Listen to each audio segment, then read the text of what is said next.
এদিকে আসো, এদিকে আসো। তোমার নাম কি?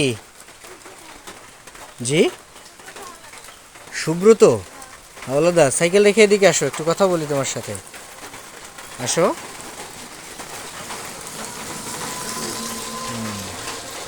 তুমি এই যে বৃষ্টিতে ভিজতেছো, ঠান্ডা লাগতেছে না? হ্যাঁ, মজাও লাগে না?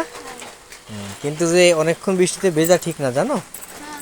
হ্যাঁ, এটা করতে হবে একটু সাবধানে। এখন আর ভিজো না, হ্যাঁ?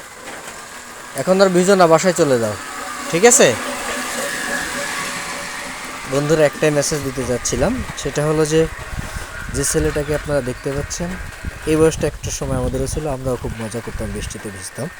কিন্তু অতিরিক্ত বৃষ্টিতে ভেজার কারণে জ্বর, ঠান্ডা, কাশি এগুলো হতে পারে, এবং অতিরিক্ত ঠান্ডা লাগলে সেখান থেকে আবার নিউমোনিয়া পর্যায়েও চলে যেতে পারে। সুতরাং আমরা আমাদের সন্তানদের প্রতি অবশ্যই খেয়াল রাখবো, তারা যেন অতিরিক্ত বৃষ্টিতে না ভেসে। ভালো থাকবেন, সুস্থ থাকবেন, এই প্রত্যাশায়। আল্লাহ হাফেজ।